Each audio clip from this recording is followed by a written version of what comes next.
Hi everyone, welcome all. Myself Dr. A. Sumati, Associate Professor of Computer Science Department. Now I am going to explain inheritance on C++ programming. In this video, we are going to discuss about introduction, defining derived classes, types of inheritance, virtual and abstract classes. Let's see the introduction to inheritance. Generally, C++ strongly supports the concept of reusability. It means reuse the concept from the existing environment instead of creating a new things to the new environment. Next one, definition for inheritance. The mechanism of deriving a new class from an old one is called the inheritance. Just you can create the new things from an existing one is known as the inheritance. In these cases, the old class referred to as the base class or superclass. Then the new class called as the derived class or subclasses. So in this situation, the derived class inherits some or all of the features from the base classes and sometimes partially inherited from the existing classes. So the idea of inheritance actually implements the concept of is a relationship between the base classes and derived classes. Next one, features and advantages of inheritance. The main advantages of inheritance is reusability of code. Second one, it also saves time and effort during the development of the process. Third one is the faster development and easier maintenance and also extended from the existing environment to the new environment. The final feature of the of inheritance is capable of expressing the inheritance relationship between the existing classes and also to the new classes.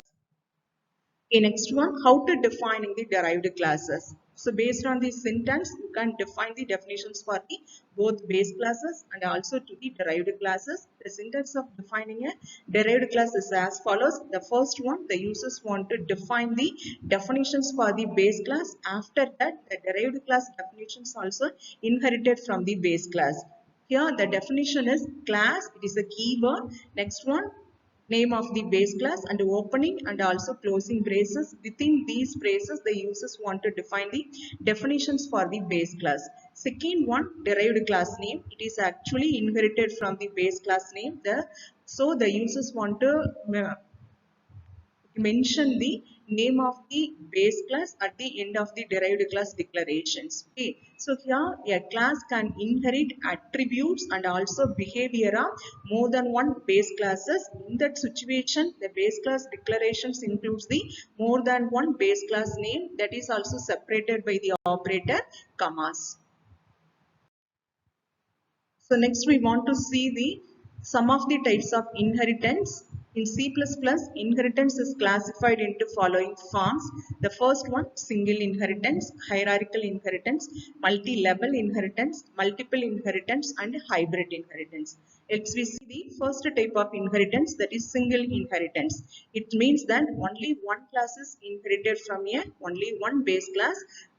In that cases, the relationship is known as a single inheritance. The syntax is as follows. First, declare the definitions for the base class. Similarly, next you can derive the new classes from the existing classes. So here the colon is used to separate the name of the base class and also name of the derived classes. Now we see the one diagrams.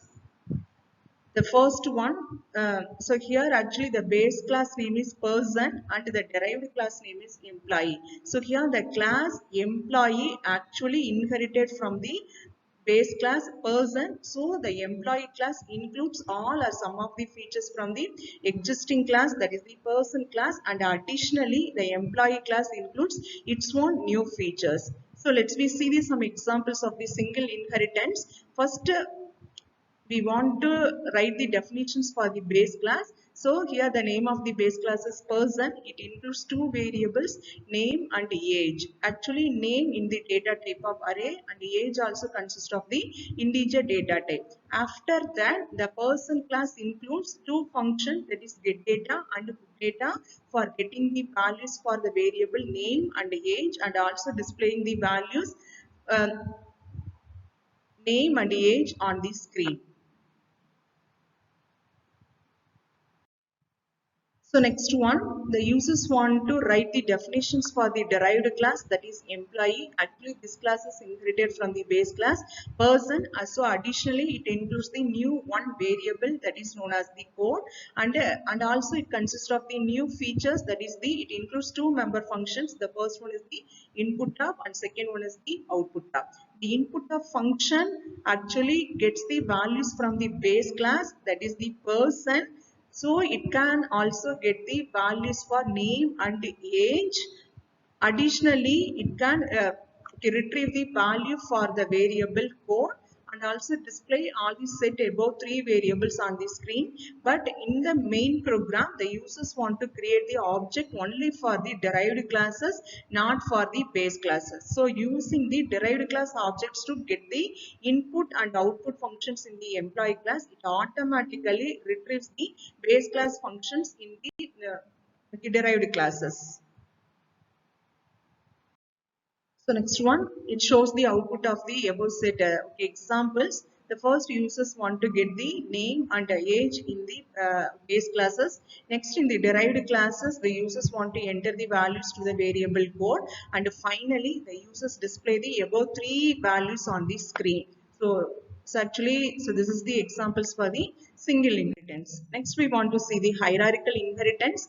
It is nothing but a tree format when multiple derived classes inherited from a single base class. So in that cases, the relationship is known as the hierarchical inheritance. So here the two examples are given here. The first one is the derived class employee and also students actually inherited from a single class, that is the person. The person class acted as a base class and the employee and the student class acted as a derived class. Both classes are inherited from a single class, that is known as the hierarchical inheritance. So in these examples, users want to define the and also created two derived classes, but these two derived classes actually inherited from a same base classes. For example, the class person, it is the base class. Already we discussed the some of the definition that is related to the base classes. Next one, the class employee, it is actually inherited from the base class person. It includes only one field additionally, that is known as the code.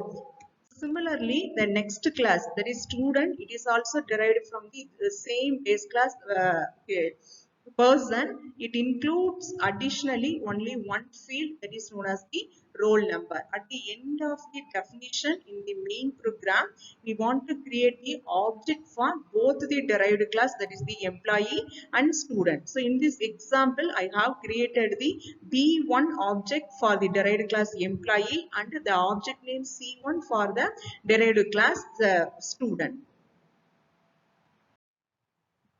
So this is the examples of the hierarchical inheritance. Here one drawback is the users get the same examples for both name and age. So that is you want to get the same values for both name and age at the two times. But finally, it can display the values separately for both the derived classes, employee and also to the student. Next one, multi-level inheritance. Actually, it defines the levels or layers of the inheritance. So, when derived class inherit from a base class, similarly, another class also inherited from the some other derived classes. So, the relationship is known as the multi-level inheritance. That is, a base class of one is acted as the derived class for the another classes. So, here the person acted as a base class. After that, the class employee actually inherited from the base class person. So in the first situation, the class employee acted as the derived class. After that, the new class manager derived from the another derived class, that is the employee. In this situation, this employee class acted as the base class for the new derived class manager. So next one, the syntax of the multi-level inheritance as follows. The first, as usual, you want to declare the definitions for the base class name.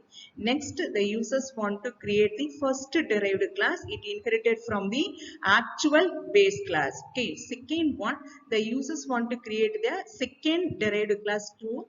it is actually derived from the another derived class that is known as the multi-level inheritance. So in this example, first we want to write the definitions for the base class, that is the person, and second one, the users want to create a and also inherited the new class, that is employee, from the person. It is directly inherited the all the features from the first base class person, but finally the class manager actually inherited from the another derived class, that is the employee, instead of the actual base class person.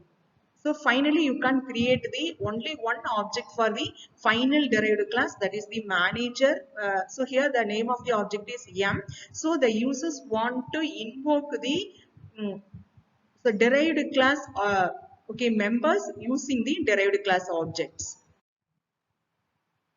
So next one, multiple inheritance. This is opposite of hierarchical inheritance, because in the hierarchical inheritance, only one class is acted as the base class. So more than one classes actually derived from the base classes. But in this multiple inheritance, more than one class is acted as the base class, but only one class actually derived from the above more than one base classes. So it is defined as when derived class inherits from two or more base classes. In that cases, the relationship is known as the multi-level inheritance. The syntax is as follows. The users want to create a two base classes named as name1 and 2. Here the two base classes are person and employee, and we can create only one derived classes, that is manager, from the two base classes person and employee. So in that in this situation, more than one base classes are separated by the commas. So see this example. So first you can create a first base class person. It includes only two variables, name and age, and also two member function, get data and put data, included in the first base classes. Second one, consider the second base class, that is the employee. It includes only one variable, that is code, and two member functions known as the input one of and output one of. But finally, we want to create a new derived class, that is known as the manager. But this class actually inherited from the base class person and also from the employee classes. So the manager class have the ability to handle all the features from the both person and employee base classes. So it can finally it can display the some output values on the screen based on the objects. So final one is the hybrid inheritance. Combination of any two or more types of inheritance is simply called as the hybrid inheritance. That notes deriving a new class from multiple base classes and also deriving a one concept from more than one concept is known as the hybrid inheritance. It involves combination of more than one form of inheritance, such as multi-level, multiple, hierarchical, and also sometimes it consists of the single inheritance. So consider this example. Here the first base class known as the person, but the second student and the employee class actually inherited from the class person. So this situation explains the concept of the hierarchical inheritance. After that, the derived class manager actually inherited from the base class student and the employee. So this situation explains the concept of the multiple inheritance. So in this diagrams combines both. So both hierarchical inheritance and multiple inheritance. So it is known as the hybrid inheritance. The syntax of hybrid inheritance is as follows. First, define the definitions for base class name 1. After that, you can define the definitions for base class name 2 and follows the base class name 3. So here, the base class name 2 and base class name 3 actually inherited from the main base class person. So in this situation, the student and the employee class acted as the derived class. After that, the manager class inherited the some features from the base class student and also from the employee. In that situations, the class student and the employee treated as the base class for the class manager. So next one, we want to see the three visibility modes available in the inheritance concept. The newly introduced visibility mode is known as the protected mode. It means that a member declared some of the variables and functions as protected, that is accessible by the member function within its class and any class immediately derived from it. Okay. So next one, let's see the some of the examples of private, protected and public visibility mode. Suppose you can declare member functions as private, means it is optional one, that is visible to okay, member functions within its classes. But protected means it is visible to member functions of its own, okay, classes and also to the its derived classes. The final one is the public. It is visible to all functions in the whole programs. Okay, so next we want to see the some of the explanations and the difference between the virtual and abstract classes. Virtual classes means it is an imagination classes. Only base classes acted as the virtual classes. Okay, so it means that the duplication of inherited members due to multiple paths. Okay, for example, the class B and C inherited from the class A. After that, the class D actually inherited from the base class and also derived class B and C. So it means that D indirectly inherit the features from the class A. So it is known as the virtual base class. The final one is known as the abstract classes. The definition of abstract classes is one that is not used to create objects for that class. Okay, maximum and all the situation, the base class acted as the abstract class because there is no need to create an objects for the all the base classes. So that class is actually acted as an abstract classes. So for example, class A, it is treated as the base class. Next one, B class actually inherited from the class A. But in the main program, we can create the objects only for the derived classes, not for the base classes. So this base class A acted as an abstract classes. So final one, conclusions. So in a nutshell, actually we learned the concept of inheritance, that is the introduction to inheritance, types of inheritance and virtual and also abstract classes. Thank you all.